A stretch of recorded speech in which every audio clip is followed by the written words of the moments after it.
Good morning. My name is Roy Nascimento, and I have the honor and privilege of serving as the President and CEO of the North Central Massachusetts Chamber of Commerce. It is my pleasure to welcome you here this morning to the 10th Annual Economic Forecast Breakfast, one of the signature business events of the year in North Central Massachusetts. So before we continue, I'd ask that you please take your cell phones, and you don't have to turn them off, but please put them on silent mode, just out of courtesy for our speakers. But please don't turn them off. You'll need them a little later for a portion of our program. So we have an exciting and full agenda planned for you this morning. We will reveal the results of the 10th Annual Economic Outlook Survey, and we have some wonderful speakers who will discuss our economy here in North Central Massachusetts. Before we continue, I'd be remiss if I didn't take a moment to acknowledge and thank Fidelity Bank for their partnership and active involvement in today's program. Fidelity Bank is the founding sponsor of the Economic Forecast Breakfast and helped bring this program to North Central Massachusetts 10 years ago. And over the years, it's evolved and grown to include 5 chambers in the region now. And it's become an important element of all of the chamber's programs and something that is valued by many in the local business community. Their support and active involvement in this program reflects their dedication to our communities and their commitment to the advancement of North Central Massachusetts. Thank you to everyone from Fidelity Bank for helping to make this morning possible. In particular, I need to acknowledge and thank Chris McCarthy, Derek Bean, and Joe Silva for their active involvement in today's program, and of course Ed Manzi for emceeing. And the entire Fidelity Bank team was great to work with, and I'd like to ask for a round of applause for our sponsor.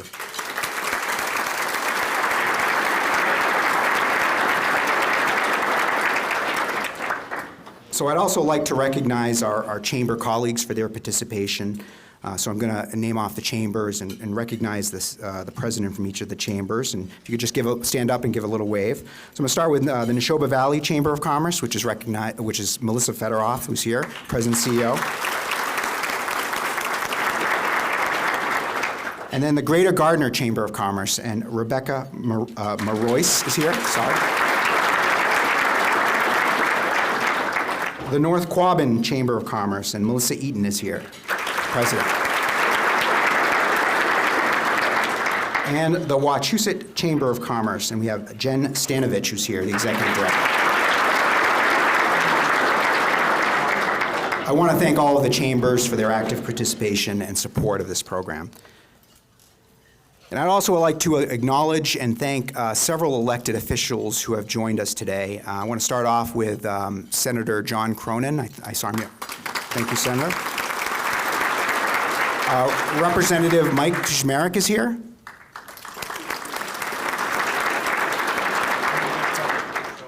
I haven't seen him, but I believe Mayor Stephen DiNatale is here. Is Mayor DiNatale here? No. No? All right, he's not here, so. Give him applause anyway. So, Mayor Dean Mazzarella of Leominster is here. Mr. Mayor. Mayor Mike Nicholson of Gardner's here. And then we have 2 representatives from the Fitchburg City Council. Marissa Fleming is here. And Sam Squalia is here. And that's all I have on my list. So I apologize if I missed any elected officials who are in the room. Actually, I do have to recognize also former State Senator Stephen Brewer is here. I saw him earlier, so I want to recognize him. So. Thank you to all the elected officials for joining us, and again, I apologize if I missed anyone. Finally, I'd like to acknowledge and thank FATV that is here today, and they're recording today's program, and this will be aired locally, not only in Fitchburg, but in many of the surrounding communities here in North Central Massachusetts. So I want to acknowledge and thank them for their support and for videotaping today. So at this time, it's my pleasure to welcome today's MC of the Economic Forecast Breakfast, Ed Manzi, Chairman and CEO of Fidelity Bank. Through Ed's 25 years of leadership, the bank has expanded significantly, delivering their life design banking approach to clients throughout central and eastern Massachusetts, something I'm sure Ed will touch upon in a moment. Please join me in welcoming Ed Manzi to the stage.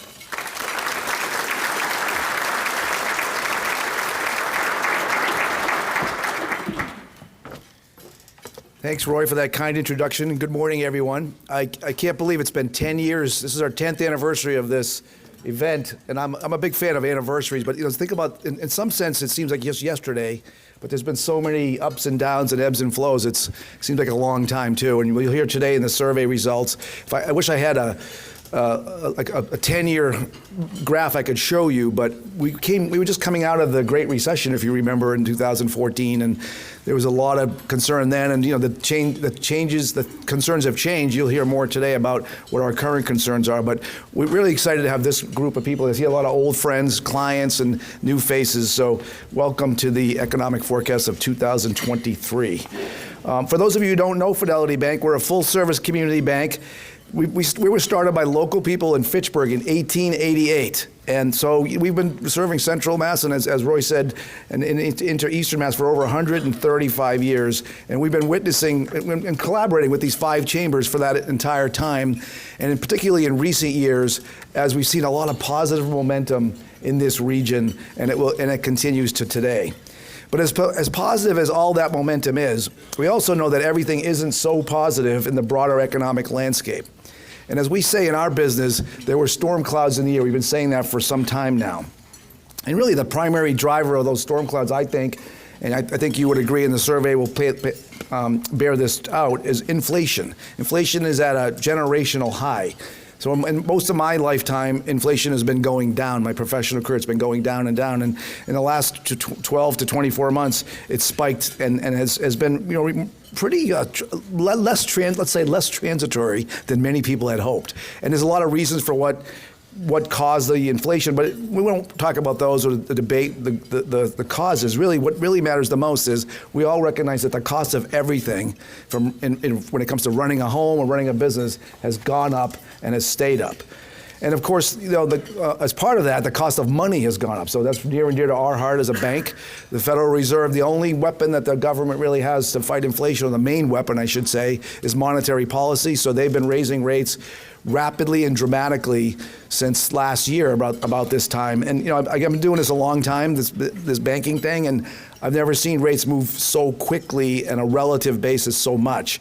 So that's what they're trying to slow the inflation down, and they're not going to. I don't think they may not be done yet. I'm not a predictor of interest rates, but one thing I'm sure of, they won't stop until they finish the job, and so the cost of money is up and will stay up until they decide to lower that. So we're all seeing the same numbers as a result of that. But interestingly, the numbers aren't really bad. The worry is high. The concern, you'll see again in this survey, there's a lot of worry and a lot of concern. But I talked to a bunch of people today. We talk to our clients all the time. The actual results haven't reflected any of this pain yet, other than costs rising, but unemployment's still very low, and our clients are profitable, and cash flow is pretty good. So it's holding up reasonably well so far. And on top of all that, it was about a month ago today, we had a little banking crisis. Anyone notice that little thing that went on? I mean, like I said, I've been doing this a long time. There's been a bunch of banking and economic crises starting back, the 80s, 90s, 2000s, and they're all different. They're all different, a little different. This one was very unique in the way that it started, and it's kind of old. It seems like already, because the news cycle's so fast, it might even seem like old news already, because we've moved on to other things. But the good news is, I want to reassure you, things you've heard a lot probably in the media, but the national banking system is really strong. The Massachusetts banking system is even stronger, and Fidelity Bank is rock solid. We're stable, strong, and we have the benefit of 100% deposit insurance as a state-chartered community bank. We have the FDIC insurance, which everyone has.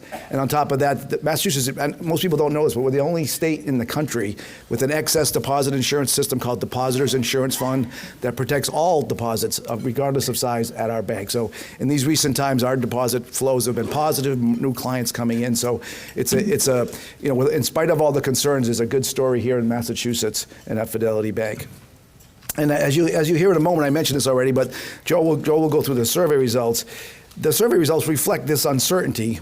And as you know, this isn't the first time we've had to deal with uncertainty. We've been through this before. You have all been through it before. We've been through it before. And I have complete confidence in this region to weather whatever storm comes. And I'd like to make the comparison sometimes to, like, if you lived in hurricane areas where you see the storm coming you don't really know if it's going to hit or not, how bad it's going to be, but you prepare for it, and then you hope it goes the other way. That's what we're doing, right? That's what we're all kind of doing right now. So I'm sure we'll come through this very strong and more resilient than we went into it. Having said that, though, the bank has been involved in this region because for 135 years, and that's a lot of experience. We have a full-service community bank that offers loans and deposits to consumers, families, individuals, nonprofits, small business, large business. But that's not what makes us different. And what makes us different, because really all banks offer the same products and services. What we think makes us uniquely prepared to help you in this region navigate these uncertain times is our exclusive life design approach that Roy mentioned to banking. And if I were just 3 words to remember, what does that mean? How does that translate to you as a client or a potential client? It's care, clarity, and confidence. Our talented bankers, many of whom are here today, they use a simple but powerful 4-step care process to help our clients make informed decisions about their money, whatever the decision is today, whether it's a big one or a small one, that's in their interest, not just the bank's, so they can get the clarity they need to move forward with confidence. And I'll tell you, our clients are telling us, having more clarity and confidence is always important, but it's never been more important than in a time like these, in these uncertain times. And they literally have been telling us that for 20 years. I'm excited to say, we've been sharing this lately, it's a 20-year anniversary of us rolling out the Life Design Banking brand promise. And it's been remarkably successful. Clients, we say, those old saying, clients vote with their feet. The bank has grown more than 5-fold in that 20-year period of time. We've done over $1 billion of credit lending into the business community, which we all know is the lifeblood of businesses. And we've made over millions of dollars of charitable donations. So very, very much excited about the 20th anniversary, and you'll hear more about that. So in the months ahead. So thank you for letting me introduce to you a little bit more about Fidelity Bank. If our Life Design Banking promise of care, clarity, and confidence sounds like something that you would value, please reach out to any of our caring bankers here. It would be a privilege to help serve you. And now I'm going to turn my attention to the privilege of being the MC of this great event. I have the honor of introducing 3 very talented professionals: Joe Silva, Chief Lending Officer at Fidelity Bank; Yvonne Ho, the Secretary of Economic Development of the state of Massachusetts; and Mark Melnick, the Director of Economic and Public Policy Research at the UMass Donahue Institute. But before I do, I just want to review today's format. We took your feedback. We've tightened up the timeline a little bit. So we're going to start with Joe's going to go through the results of the survey, the all-important results of the 2023 survey. And then we're going to have each speaker make a presentation, prepared remarks on their perspectives on the local economy and the state economy and the things that we care about. And then we have Secretary Howe has to leave immediately after her remarks. So we'll have a question period, a short question period after, for Mark Melnick. So we'll get you out of here by 9:30. So without further ado, I'd like to ask Joe Silva, the Chief Lending Officer, Executive Vice President of Fidelity Bank, one of the most caring and competent bankers I know, to give you the survey results. Joe, all yours.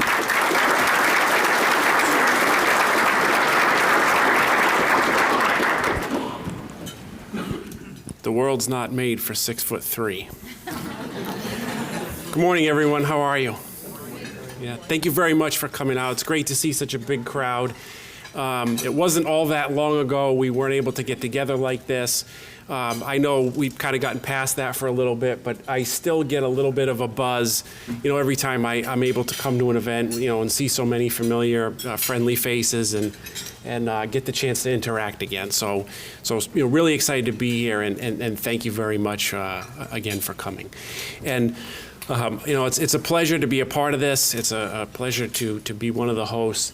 And there's a lot of cool stuff that goes on behind the scenes. The chambers do a fantastic job. But what I wanted to start off with this year is we had a little bit of an additional treat that we don't always get, and I wanted to give a little bit of recognition before we get started. So this year we had the opportunity to work with Dr. Michael Greenwood, professor and chair from Fitchburg State, and some really, really talented young folks. And they delivered a tremendous analysis of the survey results, and they did some fantastic work that we're going to distribute to you after this. But it's so exciting to see the next generation and their talent, and you know, I couldn't be more proud of them and happy to work with them. So I'd like to call them out and have them stand and be recognized for their wonderful work. So Dr. Greenwood, thank you very much for what you've done.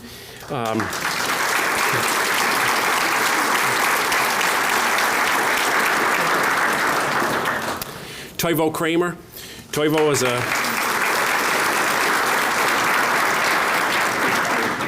is a sophomore, and he majors in international business and economics. Thank you, Toivo.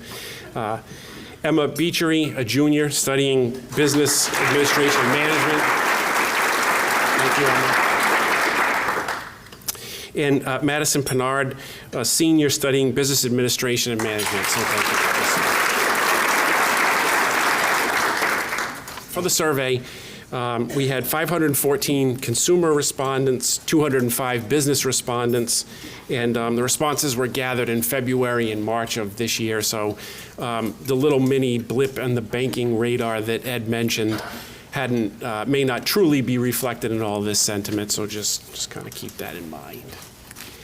And then, so let's kind of start to get into the data, just a little bit of demographic information for everybody first. So when we look at who our respondents were, you know, the predominant average age was over 65, but you can see it's pretty well spread out. So I think we were able to do a good job of kind of capturing, you know, different age groups and their feelings. So that was good. And as far as educational respondents go, again, very similar, college graduate being predominant, but it's pretty well spread out. So we feel like we got a pretty diverse group of folks to get a wide range of opinions, which is obviously what you would want.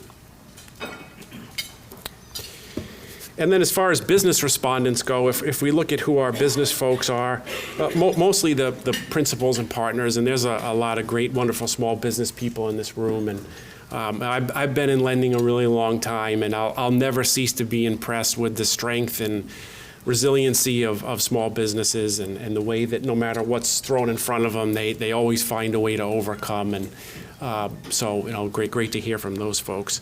And then as far as the type of businesses that folks come from, you know, mostly service, but, you know, there's a smattering of others. Other, you know, would constitute just about anything, I suppose. And we have manufacturing, agriculture, health, so again, well represented. And so now we can kind of get into some of the opinions that people have and how they're feeling. And the first topic was, you know, is how do you think the region's economy will look over the next year compared with today? And, you know, as you can see in 2023, you know, people aren't quite as bullish as they've been. You know, we all understand that. So, you know, if you take a look at years past, you can see some of the ebbs and flows, but 2023 is all the way on the right there for those folks in the back. And then what worries you? You know, what are the top threats that you see to growth over the next few years? And if we look at consumers, no surprise in inflation being, you know, a big deal. You know, I could just tell you personally, it was a real struggle to let the kids color eggs because eggs are so expensive. I had a flashback to my grandparents. Do you know how much those eggs cost? You just want to paint for that bunny? And, you know, similarly, when we look at businesses, you know, inflation, a big concern, but also overall cost of living and skilled labor, I'm sure concerns amongst many of you as well. And then the big R word, when we talk about recession, you know, how worried about that are the folks that responded. And, you know, you can see, you know, we go from extremely worried all the way on the left to, I'm not that worried about it on the right. And, you know, clearly people are leaning a little bit more towards worried. How do you think business will be over the next year compared to today? And, you know, if we take a look at this again, you know, we've got the results since 2017. And if you look at the happy face on the left-hand side, There's not as many happy faces on the left-hand side as there have been in previous years, and the sad face has been, that sad sentiment has been growing over the last few years.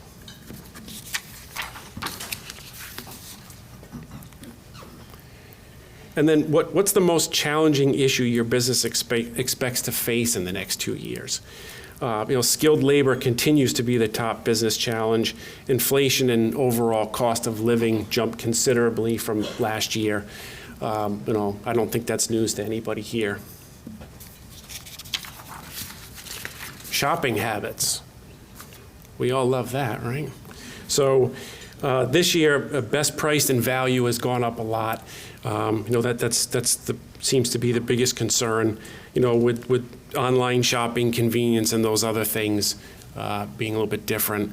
I can tell you that based on my own personal experience, Amazon has nothing to worry about. I think there are tire track marks in my driveway. So family, one of the most important things to all of us, obviously. And do you expect your total family income level over the next year to increase or decrease? Obviously a big concern. And if you look at all the way over to the right, 2023, that's holding pretty steady. And the concern about decrease is in the, I don't know what color that is, grayish, brownish, but that actually dipped a little bit. So wage security. Spending habits. Do you expect your personal spending to increase or decrease in 2023? And most consumers seem to be planning an decrease, for this year. Though from personal experience, the airport would not indicate that. Nor would the full plane, or how much it costs, or how hard it is to get a plane ticket. And then financial priorities. What is your single greatest priority over the next year? And if you take a look at the results from 2021, 22, 20 to 23, they've been fairly consistent. People are concerned about saving more money, paying off debt, and sticking to a budget. Good financial discipline and practice for everybody. Job security. So you're thinking about your job security over the next 12 months. How do you think it is, compared to today? And, if we take a look at the results, again, they've been fairly steady, over the last couple of years. 2023 is the dark blue on the right-hand side. So not a lot of change on that one. And then, near and dear to a lot of people in this room, business spending plans for this year. Where do you anticipate your spending to be in 2023? And 41% new hires. So that was really interesting. Training, followed by training, equipment, expansion, and then other. So clearly a lot of folks that responded to the survey still do need to expand their labor force. Which of the following best describes your hiring practices for your hiring plans for your business? And on the left-hand side, we have the people who were projecting an increase over the last few years versus on the right-hand side, the folks projecting a decrease over the last few years. And again, the 2023 results are there on the right-hand side. So, there's a little bit of ebb and flow to that. Does COVID-19 continue to have an impact on you? This one was really interesting to me. And you can see the spectrum on the right-hand side is no, not at all the way back from, yes, it still significantly impacts my business. I think we all know there are a number of ways that might be, new protocols, just new ways of doing things. So that was really interesting. What we're all happy about is it doesn't prevent us from doing stuff like this anymore. So that's terrific. And then career advancement opportunities. Thinking about your advancement opportunities at work or in a new job over the next 12 months, how do you think it will be in comparison to today? And the options were worse, same, or better. And if we take a quick look at this one, the 2023 numbers are in the bluish color, and you can see there's a little bit of movement from last year there. And then compared to last year, how will your business investment in workforce and employee development change? And if 2023 is on the left on this one, and the numbers did not dramatically change from 2022, but you can see there is a little bit of a difference with people, increase, decrease, and maintaining the same in that ballpark. And then staffing challenges. As you address staffing issues, which of the following will you consider? And there were a number of different things that people will do to consider that. Pay, schedules, training, remote work, recruiting measures, technology, different ways of compensation. And the 2023 results are in the bluish. So you can see there is some movement there as we all adjust, to the ever-changing world. And then just some general takeaways from the data. It's clear that optimism has waned some for consumers and business about the economy and the region when we look ahead at the next 12 months, and that recession is certainly a fear for folks. And cost concerns, inflation, the rising rate environment, those are certainly threats to growth. When money becomes more expensive, you have to make more difficult decisions, and we don't really know where inflation's going. So not a surprise there. Staffing remains a key issue for business. I'm sure we've all experienced this. You go to lots of, lovely local businesses that you support, and, they'll tell you we have trouble opening. We have trouble opening as many hours as we could, running as many shifts as we'd like to run. So I'm sure many of the folks in this room are experiencing that pain right now and trying to find the right talent. And then lastly, while job security and advancement are holding steady relative to previous years, consumer households have a heightened need for seeking better value and opportunity, and clearly that's related to costs and the rising costs of everything that we're facing. So with that, I'll turn it back over to MC Ed. Thank you very much, everyone. Appreciate the opportunity.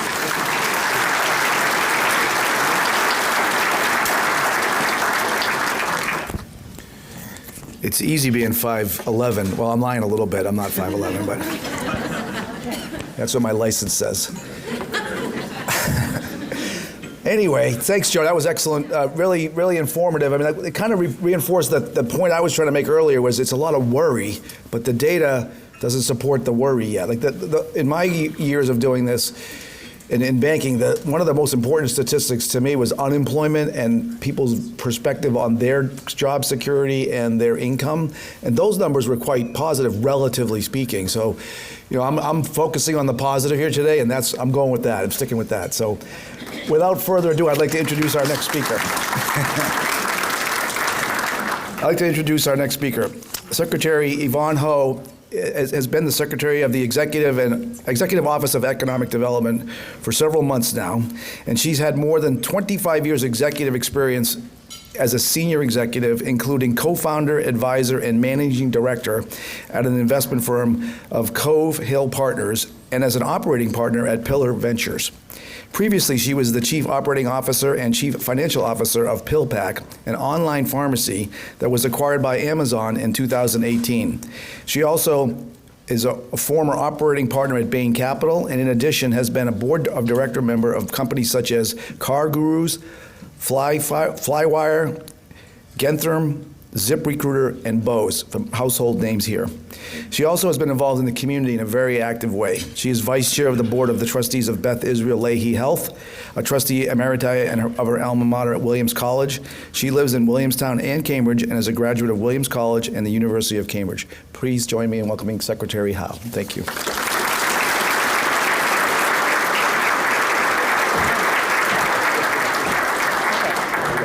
Right here? Photo? Yes. Hi. Thank you. Thank you. Thank you so much, Ed, and thank you, Roy, and the North Central Chamber for having me this morning. And I have to apologize. We had a child drop-off issue situation with traffic, and then I parked on the far, far other side of Great Wolf Lodge. So I've been through multiple swimming pools, arcades. I've run into many families. I've talked to them about where the conference center is. So I apologize for being late and for missing this. It sounds like it's been a fascinating conversation already. It is truly an honor to be here with all of you. I think, as Ed mentioned, I went to Williams College and I have a place out there, and I just tell you, even with traffic, getting on Route 2, driving out this way, I just feel happier. So I'm always, and we have kids who are now teenagers, but when they were younger, there's only so long they can go in the car without going to the bathroom. So I have stopped in Fitchburg, in Leominster, in Groton, like every rest stop, every donut shop I've been in, probably on our way out to the Berkshires. So I love this region, and it's so important, all of the work that you do. So what I thought I would do this morning, and I'm excited to maybe to get the slides from the previous presentation, is that maybe I thought I would do is share a little bit of what we've been up to. I'm not quite 3 months into the role, so my 3-month anniversary will be this coming Tuesday, but I'll share a little bit of what we've been doing. And then second, and more importantly, talk about the topic of the morning, which is the forecast and what's ahead for our state in the coming year and multiple years. And then happy if we have time to take some questions. So not quite 3 months in the job, and we have been busy. There's been a lot going on. We have submitted a bunch of interim kind of supplemental budget proposals to kind of renew funding for really important programs like MassWorks, which I'm sure you're all familiar with, as well as a bunch of programs around housing, which are really important. And those got through the legislature, and they were signed by the governor. So we secured some funding in the interim. We then, on March 1st, launched several things. One is a new budget, which has a lot of investment in all kinds of areas of economic development. So importantly, some things I'd highlight for you all is we proposed a record level of support for small business technical assistance, which I think is an important economic foundation across the state. It's making its way through the House and through the Senate now, so hopefully they'll support that. We also, for the first time ever, are allocating a resource, one person, to wake up every day and think only about rural and agricultural economic development.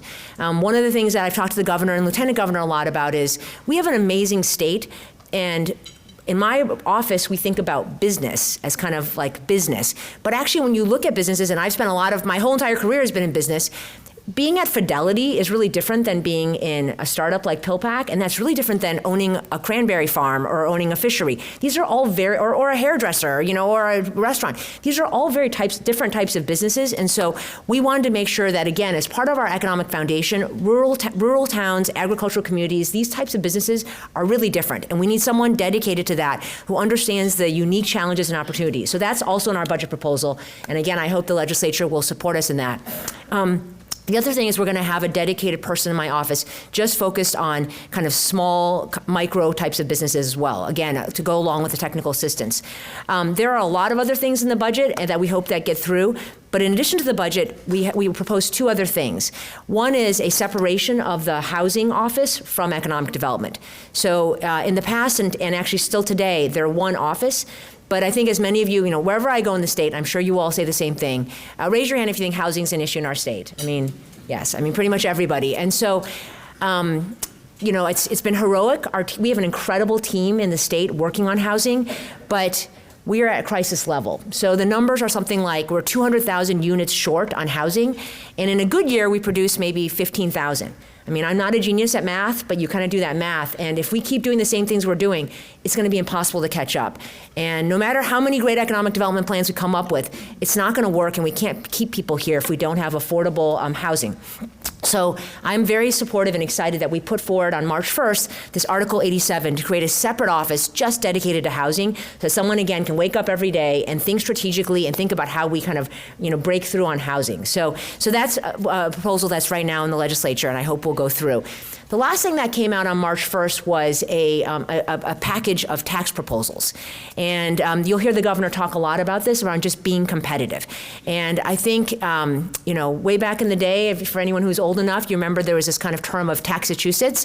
We finally shed that. We don't want to go back there. And I've said to everybody, we don't need to be the best on taxes. We have so many other great things in our state. Look at all of you, all your businesses, all the community, the collaboration. We have so many great things in our state already. we just can't be the worst on taxes. And so in the tax package, one of the things I'm most excited about is the governor's proposal for a child care tax. And that will do many things. One is it'll ease the burden for families, but also we need to get more people back in the workforce because we have a big workforce skills gap. I was just talking yesterday to my friends in the Berkshires, and my favorite pizza shop in Williamstown is closed because they can't find enough workers. That's just not, how can we grow the economy if that's the case? So anyways, on March 1st, we put forward all of those packages and are excited about those. We've been working on a couple other things in the last couple months. One of them is that we are in a very unique moment in time right now where the national, U.S. government has said, we want to have a new industrial policy. We want to, invest a ton of money from the federal government to give to states to compete globally. So there's, on the chips and science front, to bring semiconductor manufacturing back, there's $250 billion of federal money that states are competing for. On ARPA-H, there's several $billions. On the Inflation Reduction Act, there's a lot of money. On transportation, there's a lot of money. And so we've been working closely as a cabinet to figure out how do we make sure Massachusetts builds this muscle to go after federal money. We need to get at least our fair share, if not more. And so we've been working on that. The last thing that we've been up to is, it's funny, before I took this job, I have no experience in government. So I talked to some people who had worked in the state, and they said, should I take this job? What is it like? What's the day-to-day? And they said, oh, no. Other cabinets have, they have a lot of emergencies. It's kind of crazy. It's 24/7. But in your office, economic development, it's very predictable. It's all good. And then Silicon Valley Bank failed. So there were several days where none of us slept. And luckily, we survived that. But it was you never want a crisis to happen, but when a crisis happens, you want to take advantage of it. You don't want to waste it. We pulled together as Team Massachusetts. I'm so inspired and impressed by how everyone in the state, all of our banks, our housing authorities, our venture firms, our life sciences firms came together, and our federal delegation, all of our cabinet members to say, okay, it's Team Massachusetts. What are we going to do to make sure we navigate and survive this? So that's been the first couple months, not quite 3 months. What's more important, I think, is where we go from here. And so one thing that's interesting is I learned coming into the state that once every 4 years, we're required by the legislature to do a formal economic development plan. That is happening this year. And so we have to do it. So if we're going to have to do it anyways, let's make it awesome. So by the end of this calendar year, we need to deliver to the governor and the legislature a formal set of priorities and a proposal of how we're going to fund all of those things and how we're going to implement. So we're just kicking that off now. We're putting together a council, and then we're going to be doing regional sessions. And so I expect to be back here, maybe at Great Wolf Lodge, if you'll have us again, to bring people from big companies, small companies, private companies, public companies, nonprofits, academia, mayors, towns, everyone to come and talk about what are the challenges, what are the opportunities, and what should we be prioritizing to make sure we continue to grow as a state. We'll also be doing sector-specific ones for farms, for life sciences, for banking institutions. So that is underway.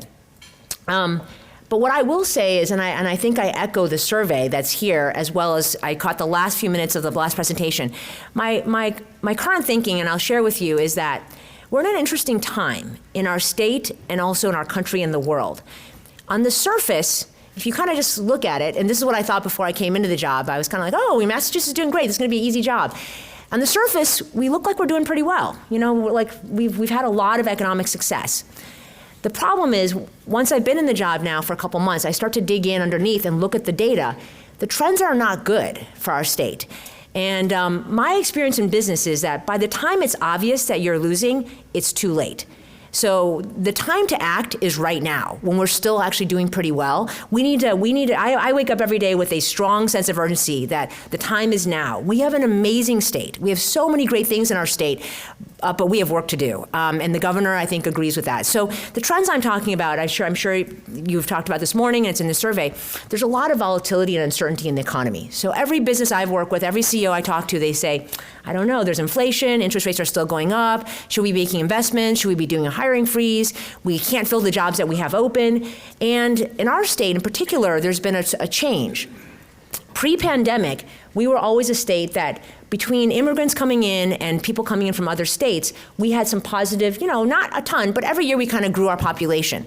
Post-pandemic, we're one of the top states for outmigration. That's not good. So last year in 2022, every week, 1,100 people left the state. Now, if you dig into those 1,100 people, who were they? Now, some of them are retirees, so that I get it. You want to, retire, go somewhere else. But a bunch of those people are young graduates that we should be keeping here. A bunch of them are families who want to, raise their family. We should be keeping them here. And they're mostly going to New Hampshire because remote work is easier and there's no income tax there. And some of them are going to Florida, no income tax. And if you look at some of the issues of why they're leaving, housing is top of the list, which is why I'm hoping we get a separate dedicated secretary there. But also we have issues with transportation. We have, childcare is expensive.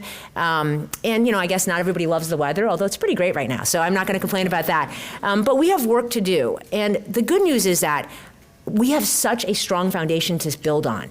I think we are the best state, and we should be even better going forward. So I talk a lot about, I'm not interested in just kind of keeping us where we are today, because staying where you are, we're a great state. Everybody wants to catch up with us. We have a target on our back. I want to lengthen the lead and make us even better in the future, and a really great state for all types of companies and all types of humans and for all regions of our state. So that's really the goal of this economic development plan. But if you think about it, we're the world's leader in education. All of the best brains come to all of the different colleges and universities across our state. How do we take advantage of that and lengthen the lead? We're the world leader in healthcare and life sciences. We have the best hospitals, all the best doctors. If you have a serious, disease, you want to come to Massachusetts to get treated and diagnosed, right? Life sciences, during COVID, we solved COVID for the world with all of our life sciences ecosystem. And if you look at all of the community that we have of, financial institutions, of intellectual capital, all of these communities and towns, we have so much good stuff to start with. And on top of that, you'll see from the governor's announcement on Monday, we're a great place to be. We care about each other, right? We're the only state in the country that's a right to shelter state. So if you're a homeless family, we will take care of you. Florida sends their people here, we take care of them. We support a woman's right to choose. We support you loving who you want to love. We care about education. We care about the environment. This is a great state. We have mountains. We have ocean. So we have a lot of work to do, but I'm very confident and excited to do this work with you all to help us lengthen the lead and be an even better state going forward. So I'm excited for that, really hoping to spend more time with all of you back here as part of the planning process, but also to be in touch as you all have ideas and suggestions. But why don't I pause there, and I don't know if Ed, if we have time for questions, or I'm happy to talk to people offline. Any questions? Yeah, please. Secretary Howe, it's great to have you here. I'm Steve Adams. I run the Community Foundation for Central Massachusetts. And welcome to state government. It's going to be a really exciting adventure for you. And something I want to offer is briefly some advice, if I might. Please. I spent a lot of time in state government. And the survey results of businesses' concerns, their top concern under the growth challenges is availability of skilled labor. Yep. The highest thing in there. One of the problems we have in state government is that we silo too many things. And I would just encourage you to spend a lot of time with your colleagues at the Department of Labor, because our workforce systems are dramatically failing our businesses and our low and moderate income workers. One of the reasons we have in this region is that I'm terrified every time I meet with my social service community friends, more and more working families are finding themselves on the edge of homelessness. And it's because the workforce system has failed to move people from low-wage jobs to better-wage jobs. Yep. This is the best environment of all time to rapidly move people into better jobs, and we're failing at that, especially for our low income. So I encourage you, don't just look at, economic Yep. development is crucial. Your business goals will be met if you can connect very closely with workforce colleagues and drive them to better results. Steve, thank you for the advice, and also you're 100% spot on. So one of the great things that the Baker administration started was a workforce skills cabinet that is a combination of the Secretary of Education, Labor, and Economic Development. And when we got into the roles here with the new administration, we said, well, that seemed like a really good idea. Let's continue that. And in fact, we're going to expand on that. So Secretary Tutwiler in Education, Secretary Jones in Labor, and I have been meeting very regularly to kind of think through, from the economy first, what are the needs of companies? Where's the growth? What types of skills are needed? And then working backwards into what are all the labor workforce training programs? And then what is the education we need, K through 12, to kind of create that pipeline? But it is a weird situation we have right now where I was on the board of Beth Israel Lahey Health. I think we have like 7,000 open jobs. and we're at risk of not having emergency rooms open, not just because of nurses or doctors, but of we don't have drivers, we don't have receptionists, we don't have people to clean the rooms in between shifts. We have a massive workforce skills shortage, and yet we have people who are on the edge of homelessness and who want jobs. We need to match these skills and talents, and we need to start doing it earlier. So that is a big focus. We actually have a meeting tomorrow morning, the Workforce Skills Cabinet, and we're presenting to the governor and lieutenant governor next week. So, and then the other thing we've been trying to do to expand it is to pull in other cabinet members. So Secretary Walsh in Health and Human Services has been a big part of this conversation already, because that's where a big part of the gap is. The other place we've been pulling people in is on climate, because we know that we have big ambitions in climate. This budget we proposed 1% of the budget to climate change, which is, I think, the record. We're the first state in the country to have a dedicated chief climate officer. So we know it's going to be a growth area, and we know we want to lead. We need a whole set of jobs. So we need to retrain our electricians to be climate friendly, and we need to retrain all of our, HVAC folks. We need to retrain people to work on offshore wind farms and to work on fusion energy. And so there's a lot of opportunities there. But I agree with you spot on. And I'll say one other thing is that when we think about the economic development plan, I mentioned this, but I'll just maybe put a point on it. The criteria for how we're going to grow as a state, there's a couple of guiding principles that I have in mind. So one is that whatever we do, it has to be cross-cabinet. So I can come with a beautiful PowerPoint, amazing presentation with all kinds of pretty charts, but we can't make anything happen in real life unless we have housing, transportation, education, healthcare, energy. And so I have told all my cabinet members, and the governor has said this, we are a team. There's no silos. We are all in on this together. They're on the council, and we have to implement together. So whatever we decide to do, it's got to be cross-cabinet. A second thing is that, we have done really well as a state, but that wealth has been concentrated. And we have to think about, as we think about the future, we're not going to be a successful state if only Boston, Cambridge does well. We need Boston, Cambridge to do well, but we need all regions to do well. So whatever things we invest in, all tides, this tide has to lift all boats. So all regions have to rise with this tide. So that's another guiding criteria. And thinking through what are the different regional kind of strengths and assets, and how do we leverage all of our different regions is something I spend a lot of time thinking about for our future growth. And the third thing I'll just say is that, to your point on workforce, it has to be all kinds of humans. I mean, I love my fancy Williams College grads and the MIT PhDs, but we need every human in the state to thrive, whether you went to high school or community college or vocational school. We have so much talent here, and we need to think about how to help all types of humans and all types of families live here and grow here and thrive here. So those are all criteria as we think about the plan, but I love your point, and we are on it for Workforce Skills Cabinet. We have work to do.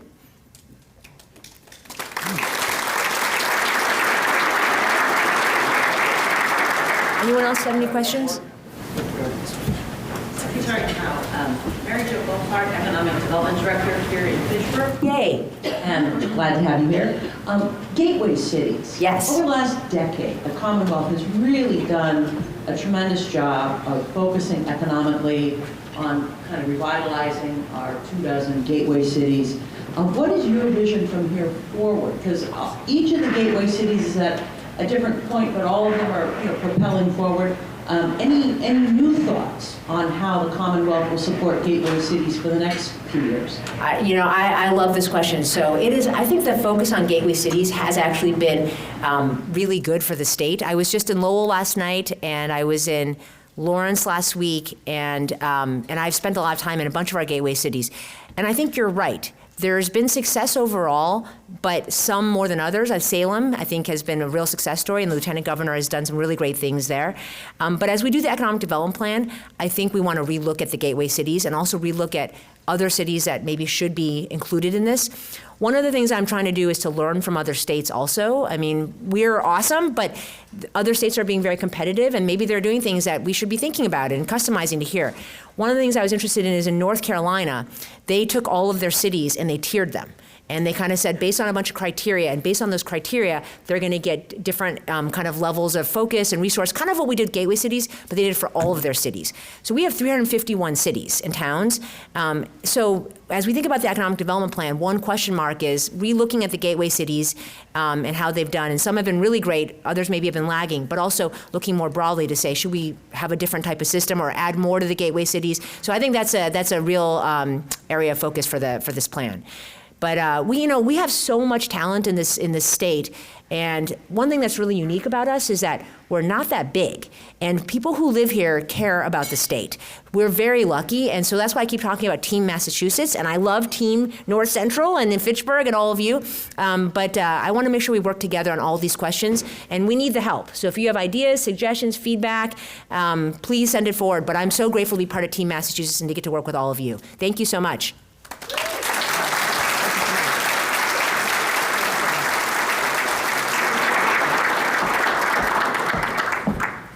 Thank you so much, Secretary Howe. I know you're very busy, and we want to extend our hand to you. So as you go through this journey, please do reach out to us. A lot of folks in the chamber, we're here. And the housing thing is particularly important to all of us as a community bank. There's a bunch of community bankers and credit unions in this market. If we can be an early participant in your planning for that, we'd be glad to be part of that too. That's a big deal. So thank you. So now I get the pleasure of introducing our next and final speaker, Dr. Mark Melnick, who specializes in demographic, socioeconomic, and labor market issues. He also leads a 20-person team working on a variety of economic and public policy research projects informing clients in government, private industry, and nonprofit sectors. In his time at the Institute, Dr. Melnick has served as the principal in charge of a long list of impressive and impactful projects, including the Secretary of the Commonwealth, the Massachusetts Gaming Commission, the Boston Foundation, the City of Boston, Mass DOT, Mass Development, Boston Private Industry Council, Massachusetts Department of Housing and Community Development, the Metro South Chamber of Commerce, just to name a few. In addition, Dr. Melnick serves as the senior managing editor of Mass Benchmarks, the journal of Massachusetts economy that's published by the Institute in cooperation with the Federal Reserve Bank of Boston. Before joining the Institute, Dr. Melnick worked as the Deputy Director of Research at Boston Redevelopment Authority, where he led research teams on demographic and economic research studies, as well as analysis used for public policy advisement and decision-making at the BRA and the City of Boston. Before that, he worked as the Research Associate at the Dukakis Center of Urban and Regional Policy at the Northeastern University. Dr. Melnick was also appointed to Governor Charlie Baker's Future of Transportation Commission and the Massachusetts Economic Development Council Board of Directors. He holds a doctorate in sociology from Northeastern University, and his dissertation explored the skill and credential mismatches in Greater Boston labor market. So these are very, very timely topics for what we just heard from the two speakers. He received his Master of Arts from Northeastern University and his Bachelor of Arts from Youngstown State University, both in sociology. Now, as impressive as all that is, the most impressive thing I heard about Dr. Melnick today was he took a ride down the green monster slide, or whatever they call it here, with his kids last night. So I'm going to let him talk about that too. So without further ado, please welcome Mark Melnick. Thank you.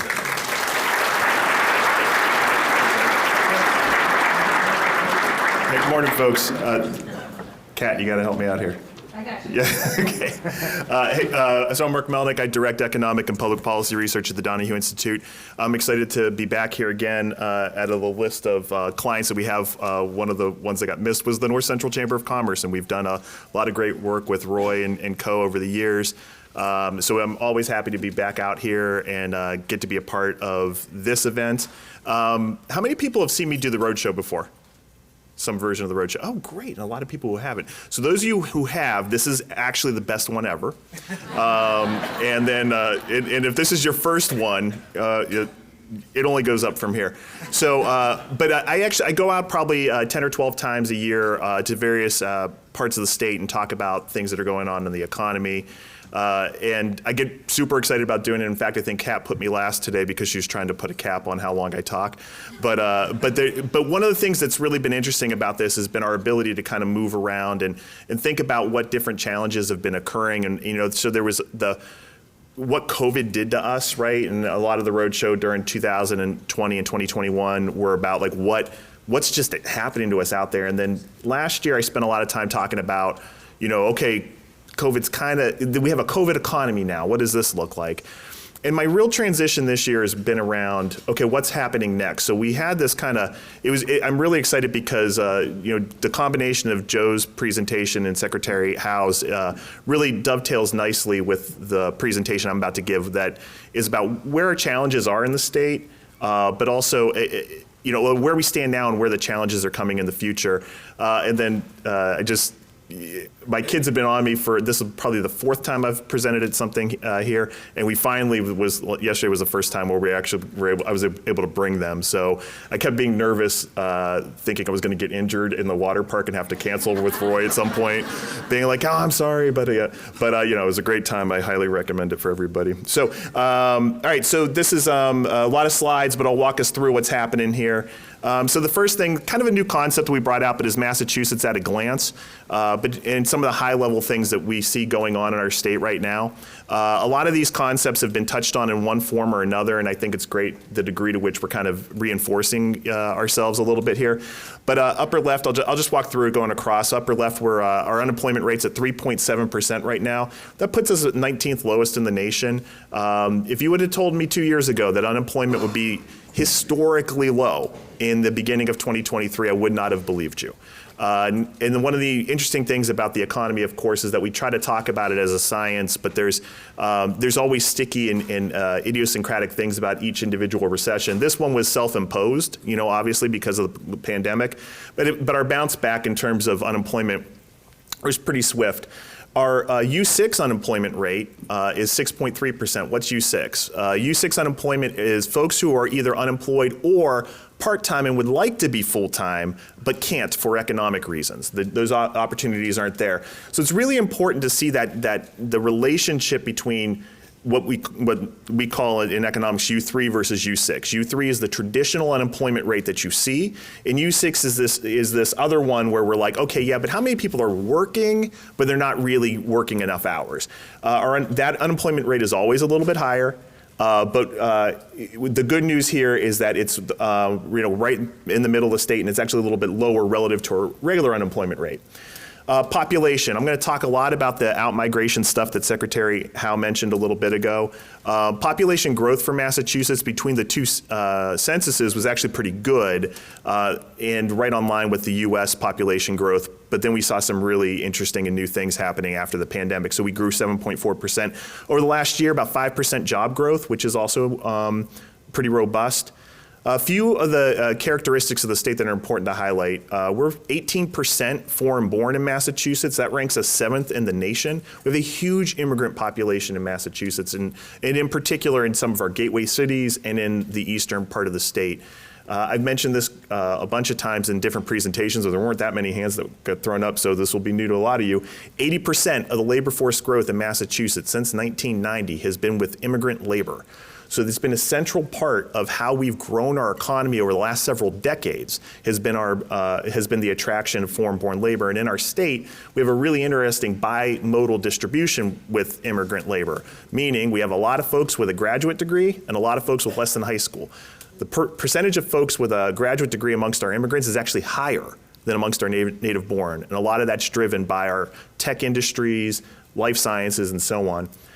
10.4% of our state is in poverty. That's 9th lowest in the nation. But I'll talk about some of the economic challenges that interact with that. And the poverty rate is a kind of a terrible statistic because it's the same across the nation.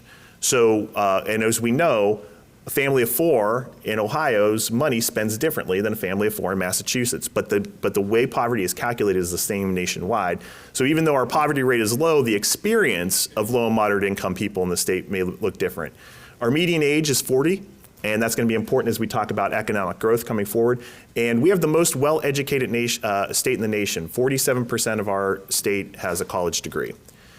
This next graphic has a lot of lines on it. What I want to call your attention to are the 2 colored lines. The red is the per capita income in Massachusetts, which is around $82,000. The yellow is for the United States, which is around $63,000. What is this graphic showing? This graphic is showing we are the richest state in the nation. We have the highest per capita income in Massachusetts compared to all other states, right? I like leading with this because on the one hand, it highlights this really surface level thing about the strength of our economy, but also underscoring that this is not the experience of everybody. This is not the experience of folks in different parts of the state, as Secretary Howe mentioned, as well as different racial and ethnic groups. So there's this data point is masked a little bit by the concentration of our high wage industries around the state. This next graphic touches on that a little bit. On the red to the left, we have the distribution of industries in Massachusetts, and the yellow is the same distribution in the US. What I'd like to highlight here is our strengths in healthcare and social assistance, professional and technical services. It's a terribly named industry, but professional and technical services includes a lot of that high skill, knowledge-based industries like life sciences, like high tech, like legal services, and we have a huge concentration of that in Massachusetts. And that is part of what drives a lot of that wage data I was showing. Saw a couple people snapping photos. Kat will end up sharing the slides afterwards. She'll package them up as a PDF, so you'll be able to take it home with you. So the per capita income thing, I already touched on this a moment ago, but this is a brand new graphic that we just are unveiling today, but is looking at.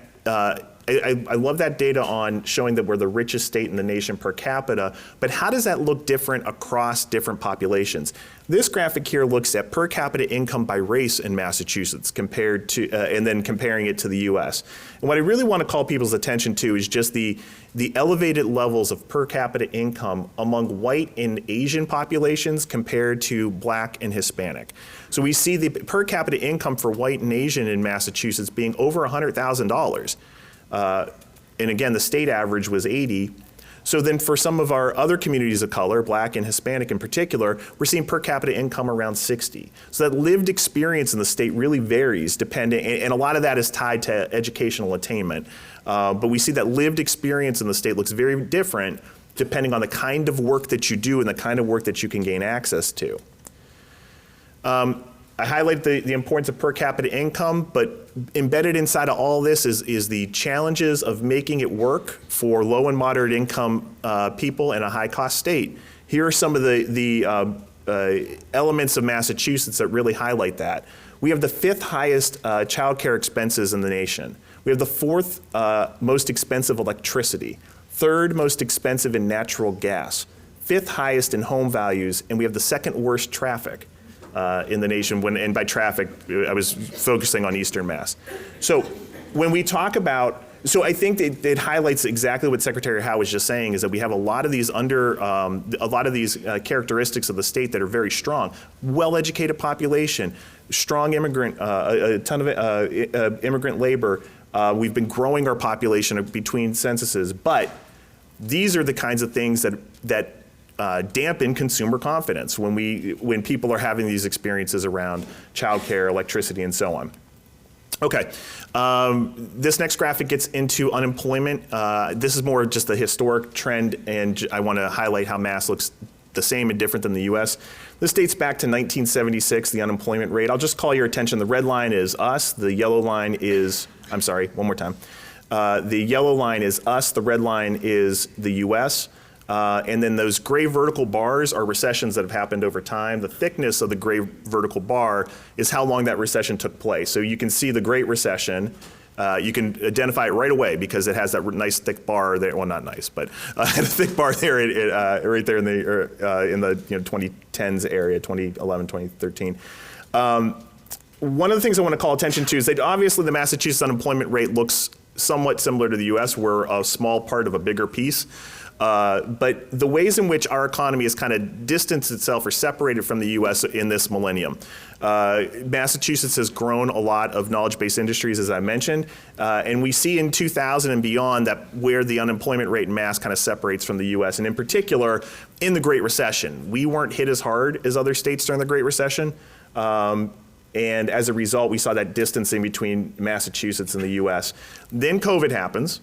And we see this dramatic spike. This was pretty freaky when I was doing this back in the summer of 2020 because the graphic ends with this just shot up line, right? So at least now we've seen the better side of it. But we had the highest unemployment rate in the nation at one point in the summer of 2020. Northeastern states shut down earliest, and in part because the outbreak was most significant in places like New Jersey, New York, Massachusetts. So we had some pretty aggressive mitigation strategies for shutdown early in the pandemic, but we see the unemployment rate being quite low now.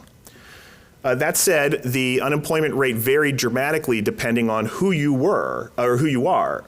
So on the left, we're looking at the unemployment rate for white, black, and Hispanic in Massachusetts dating back to 2010 through the pandemic. And I think the thing that's most important to call attention to is just how dramatically the unemployment rate goes up for black and Hispanic during the COVID recession. And in particular, when we look at the Hispanic population, the unemployment rate reaches almost 40%. Why does that happen? Well, the concentration of, most of the job losses were centered in service-based sectors of the economy, leisure and hospitality, food, retail. So industries that had concentrations of folks racially in those categories would see their unemployment go up dramatically. And we see that here with the race variable. Similarly, with educational attainment, unemployment for folks with a college degree got up to about 10% during the COVID recession, but it goes to near 30% for people without a college degree. And now we see those numbers obviously coming back down. But one of the reasons why I want to point this out is the COVID recession was the most unequal in history. The impacts were most significant in communities of color, folks with limited educational attainment and lower wages. And that only trumped the previous recession in terms of unequalness. So we're seeing the impacts of economic downturns most significantly affecting folks at the lower end of our income scale. This next graphic shows job recovery. The most important thing to show here is on the far left, it's the jobs that were lost at the beginning of the recession. We were near 700,000 jobs lost in Massachusetts at the beginning of the recession, and that's every month going forward. So we're almost back where we were before the pandemic. I expected us to be there. Actually, I think a few weeks ago, I told everybody we were over that line, but then the BEA went in and revised the numbers. So we're back under the line, but we're real close. But one of the reasons why we're not back over the line is because of labor shortage issues that we see in the state and the challenges employers are having in hiring. How do we look compared to the rest of the U.S.? This graphic shows every state in the union and the percentage of the jobs relative to their pre-pandemic peak.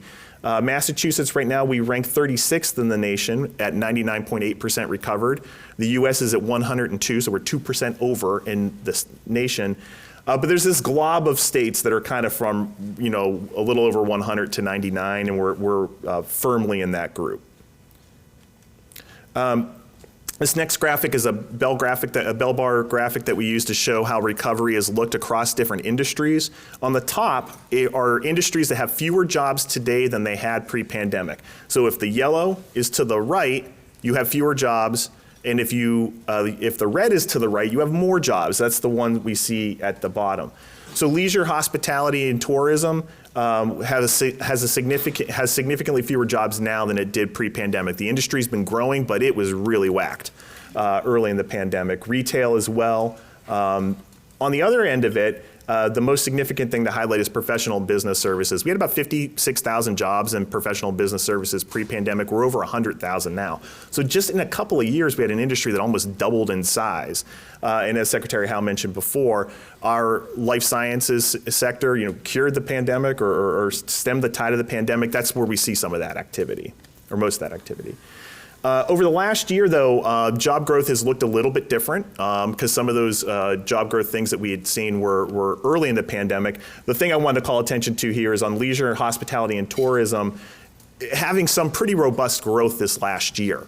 And that's the second line there. And professional and business services continuing to grow pretty strong in Massachusetts, even with that strong base that it had early in the pandemic. All right, so this next thing, Mass Benchmarks was mentioned. We at Mass Benchmarks do a number of things. We do a quarterly report that looks at the current and leading trends in the economy, the index release we call it. We do a quarterly release on a bunch of economists get together and talk about what they see in the economy. That's our board note. And then we have a journal that comes out twice a year. And this is the index. And in it, we look at how the gross domestic product compares in Massachusetts to the nation. And then we project where we think things are going to go into the next year. What I want to highlight is through 2021, we had some really robust economic growth. It's kind of the thing where you drop a ball from really high up and it bounces really high. The economy got so hammered in 2020, and then we see this recovery taking place in the state. In early 2022, we had 2 consecutive quarters of negative economic growth. Officially, a recession is 2 quarters of negative economic growth. But in reality, what happens is there's a place with nerds who sit around, they look at all the data, and then they burn something for like the white smoke, and then that's when we know a recession happened. It's usually after the fact, right? So we were already through a recession, quote unquote. But qualitatively, the Bureau of Economic Analysis did not declare it a recession, in part because the labor market was so strong. And that was the thing I always felt kind of gummed up by when I was talking about the economy during this time period, being like, how are we going to call it a recession if we're growing jobs every quarter? How are we going to call it a recession if the unemployment rate is less than 4%? And then what we saw is the end of 2022, the economy slowly growing again. We are projecting in 2023 slow economic growth in the state, and in part some of the headwinds that have already been talked about in terms of labor force size. The inflation rates come up a few times already. Let me just touch on that right now. Inflation's been coming down in Greater Boston. In the Northeast, we look quite similar to the U.S. We're seeing inflation year over year at about 4.7% compared to 5% for the U.S. And the Northeast is a little bit lower. That said, so first, too high. But it is coming down, and I think the policy efforts by the Fed have been effective in kind of bringing prices down. What's important, and this, by the way, is also brand new data. This my analyst just sent this to Kat yesterday to change it, so this is actually the first time I'm seeing this. But I think the important thing to highlight here on the inflation, this data here shows the difference for Greater Boston, and they don't do statewide for inflation, but the difference for Greater Boston and the U.S., and I'd love just to call attention to fuel and utilities. Year over year, fuel and utilities in Greater Boston, 22% higher. Compared to 7.2% in the U.S. Back in December, I live in Natick. Back in December, we got an email that said, "Yo, we're buying into this community electric plan, and our contract's over. We're starting a new contract. Just a warning, your bill's going to go up." And I'm like, yeah. Then the bill comes, and my electric bill is twice what it was the month before. So we had a family meeting, and the girls had to be reminded, no, for real, you got to turn the lights off when you come upstairs.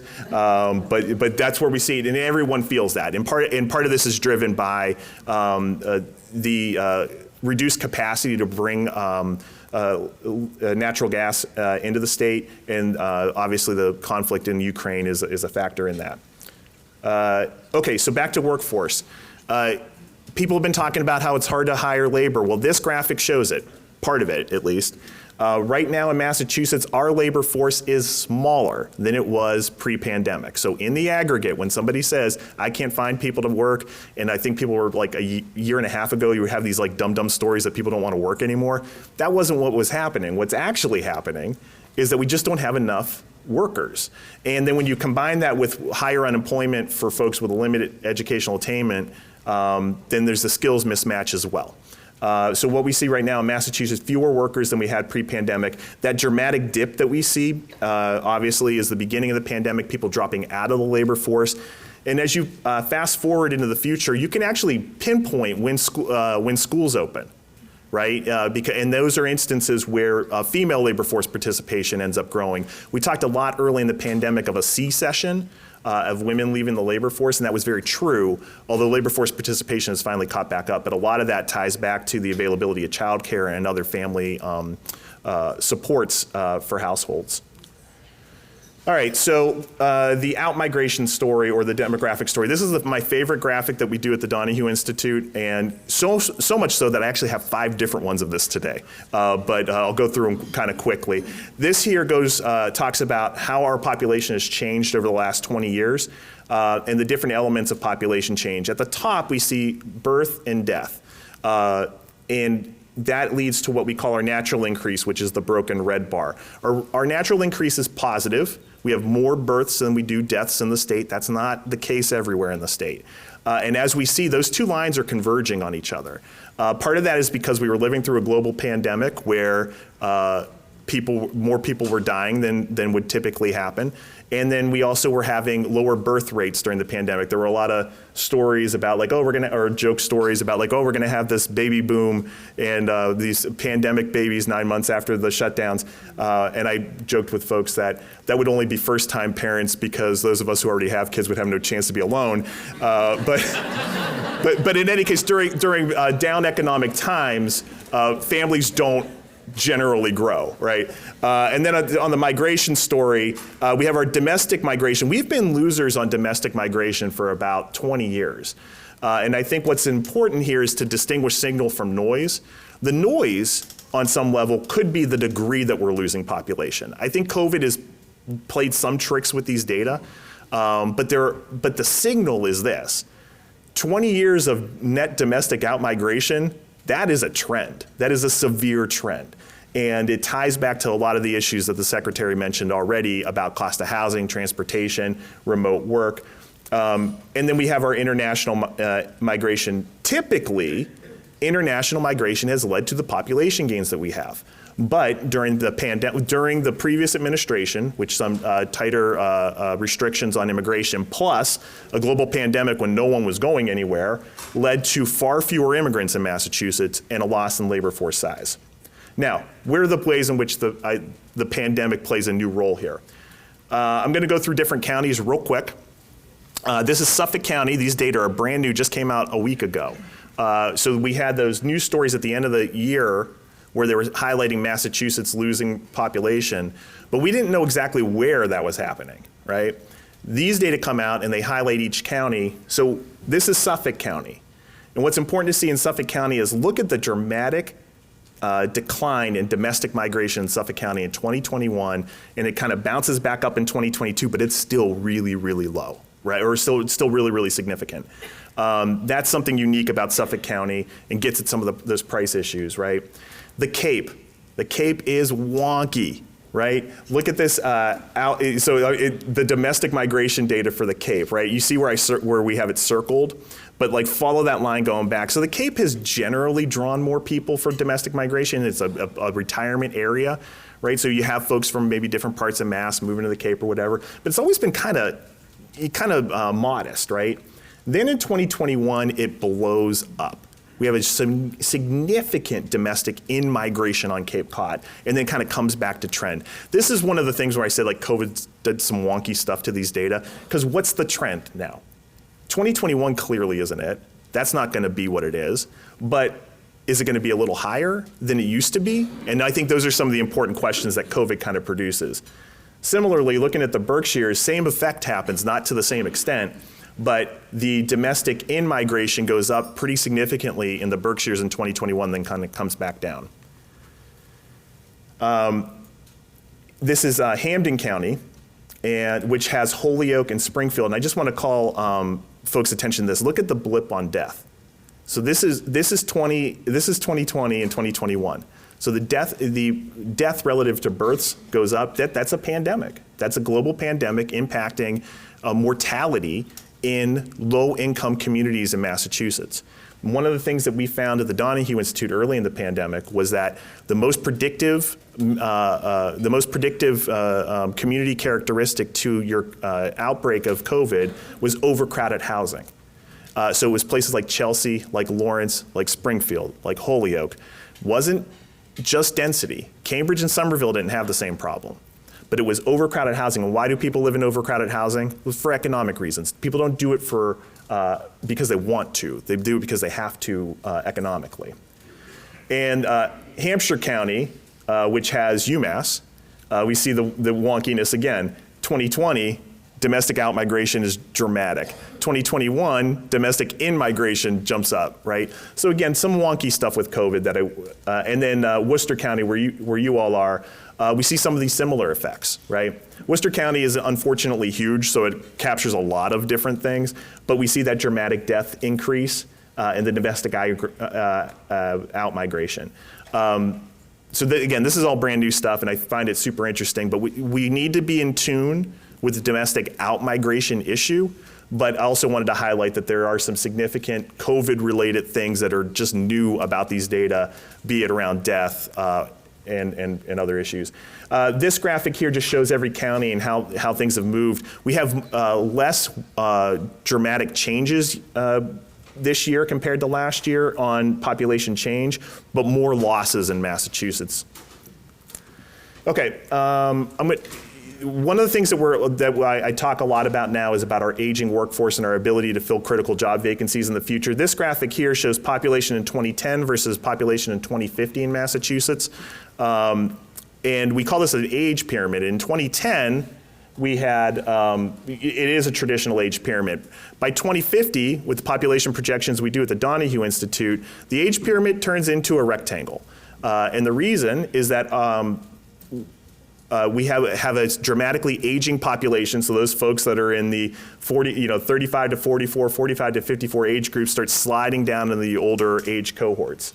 What that leads to is dramatic decline in labor force availability in Massachusetts into the future. This next graphic, we take the very basic labor force participation rates by age and apply it to the population projections in Massachusetts going out to 2050. What happens to labor force? Well, from 1990 to 2020, the labor force size in Massachusetts grew 15%. But with using our projection, the labor force size in Massachusetts will grow only 7% over a 30-year period. And that's because of the aging of the population. And this kind of touches on that a little bit here. Here's what labor force participation rates are by age. 25 to 54, labor force participation is usually around 86, 87, 88%. Once you get into the 55 and over age groups, those labor force participation rates drop dramatically. So we're going to have a significant labor force shortage if people continue to work at the same levels that they work today. Other issues in Massachusetts, home prices have come up a bunch of different ways. I have a whole version of this slide deck that has a lot of things about housing, but Secretary Howe already touched on, we just don't build enough housing in the state. This graphic here shows what we call housing cost burden.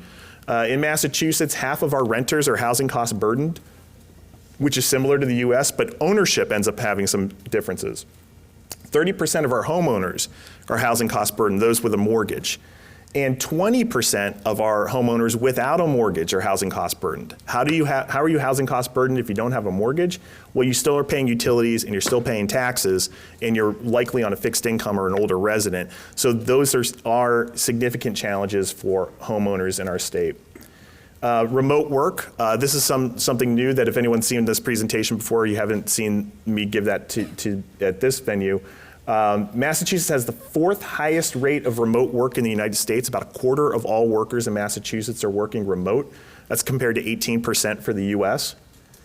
But remote work isn't just a catch-all for everybody, right? There are significant differences in remote work depending on your educational attainment and what you do for work. This graphic here shows differences in remote work based on the left, educational attainment. 36% of folks with a graduate degree are working remote, 32% of folks with a bachelor's degree, and then it's closely tied to race with high concentrations for the white and Asian community and far less for Black and Hispanic. This next graphic shows, and will definitely be better when you guys get this on email, but the differences in remote work depending on the work that you do. So on the left we have the industry, and on the right we have the occupation. So we see like in things like professional and technical services, which is a significant industry in the state, 50% of those workers are working remote. Management positions, lots of folks are working remote. Obviously in food services, you can't really work remote unless you're in a management role.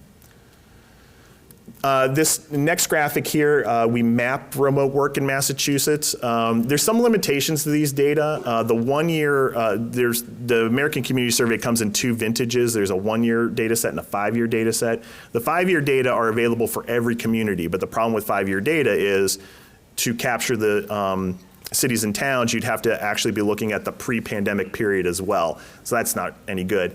There's another database that the Census Bureau comes out with called the Public Use Microdata Sample, and we can map the entire state, but the municipalities are not easy to capture. So it would not be possible, for example, to isolate Fitchburg or whatever.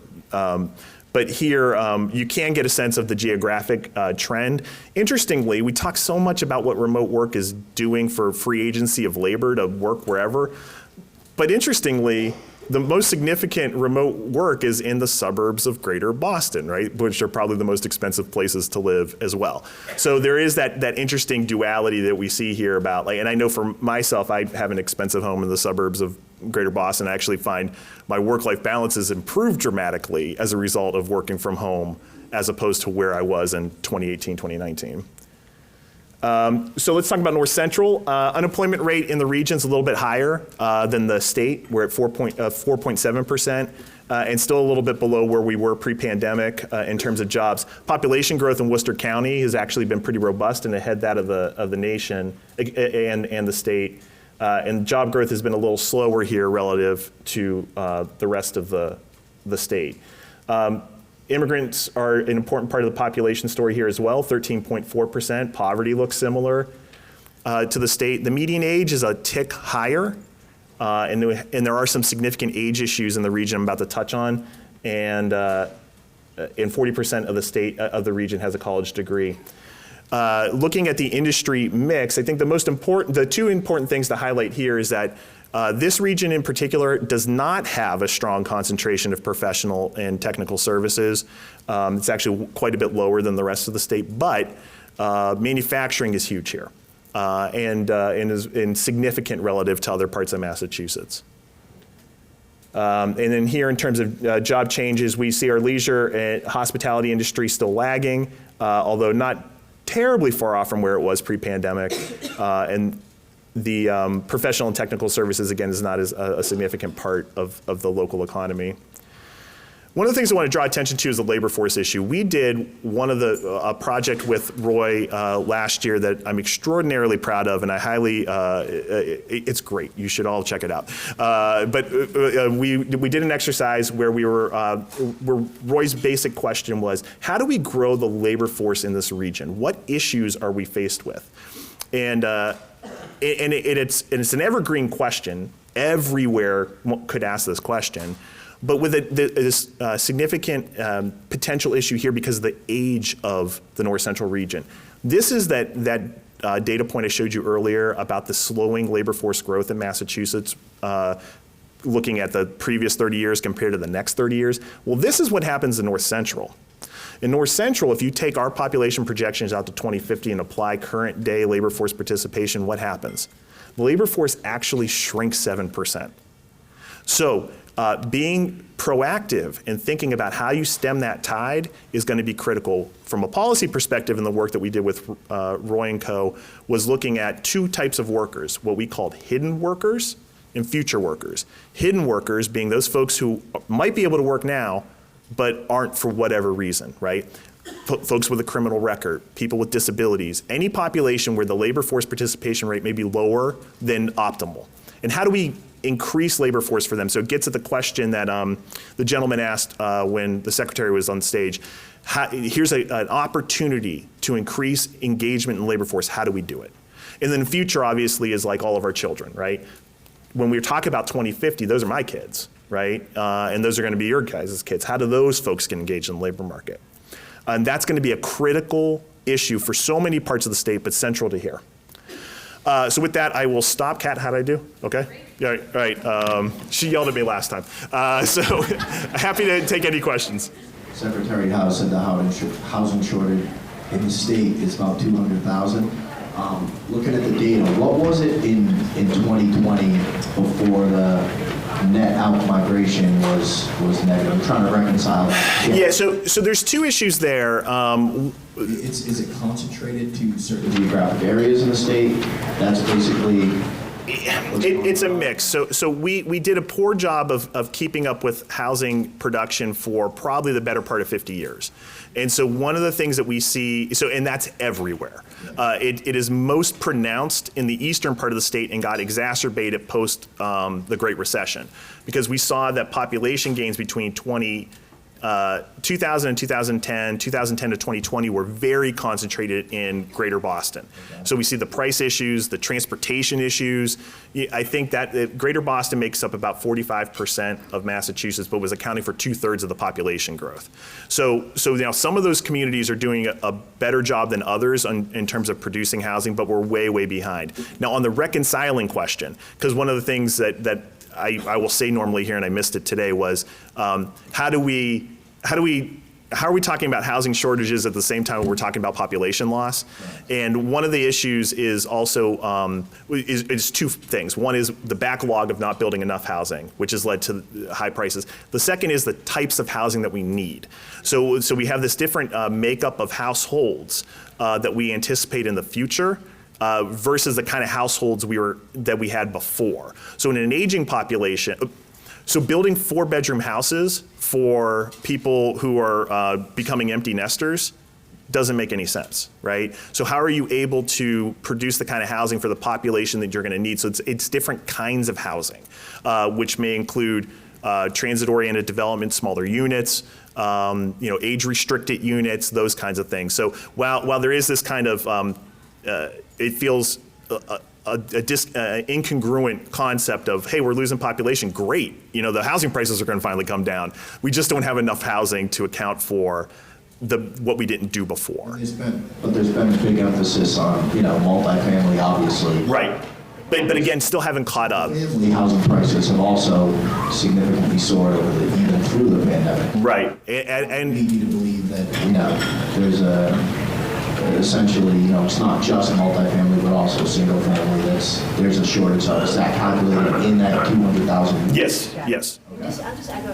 so we have, it's everywhere in the state, we have housing shortages, and I agree very strongly with what Martha said.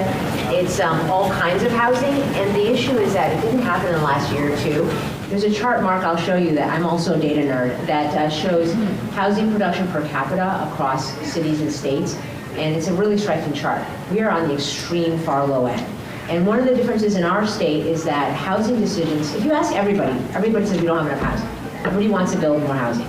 And if you ask developers, they all want to build more housing. The issue in our state is housing decisions are decided town by zoning boards. It doesn't take much to say no. So over the last many years, decades, maybe even 50 years, every time we want to build housing, we say no. And that's how we've dug ourselves into a very deep hole. And this is why we need someone dedicated to look at this, because just incrementally now trying to catch up, the hole is too deep. This is like so long in the making, and it's all kinds of housing across all parts of the state. So we've done some things like MBTA communities, trying to get transportation. I'm going to a board meeting right after this where we're going to have state money as incentives to help build multi-unit, affordable housing, mixed-use things. It's just, we need a lot more. Do you have a net migration outflow just in Suffolk County? No, it's across No. So we don't have migration across the board. Yeah, that's right. Yeah, Worcester County had out-migration as well on domestic. I think I didn't draw as much attention to it, but that graphic had it. And we'll be releasing all the counties on our website that has like an interactive tableau. It's just not live yet. Let's grab this person. One of the things that I project, if you want me to microphone. You sound great. One of the things that I'm passionate about, that I think has been an issue in the small towns in this area is, or the larger towns in this area, is putting up obstacles for people to be able to use ADUs, add ADUs to their homes. I mean, that seems to be, I know in Brattleboro, Vermont, for example, they actually incentivize homeowners to do that, to make additional housing units. And I would love to have some sort of coalition that would support the towns getting together and figuring out how we can make this a more accessible option to add for housing. So the comment was about ADUs or accessory dwelling units, like in-law apartments or what. And I know that there's been more of a push from a policy perspective to see this at different cities and towns. And I think the housing policy folks, this comes up all the time. We did the Greater Boston Housing Report Card for a few years with the Boston Foundation. We did something similar with Greater Springfield.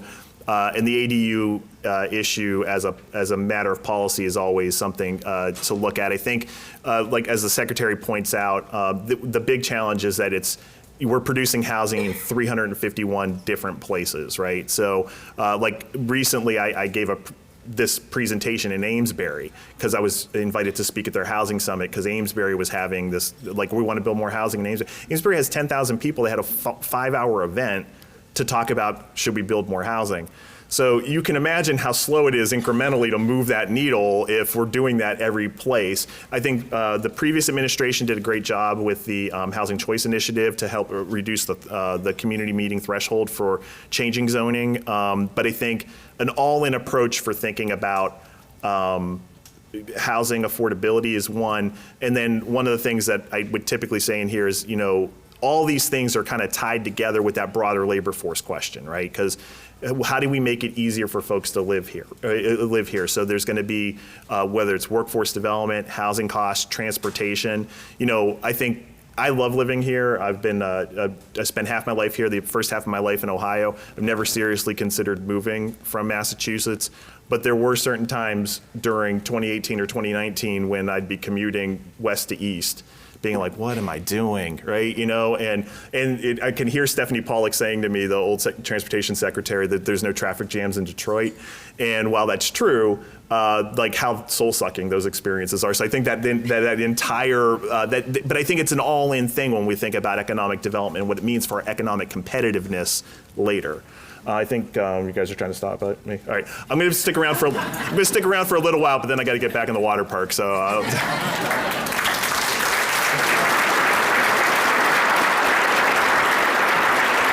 Yeah, keep that round of applause going for Secretary Howe and Mark Melnick. That was awesome. That was so awesome.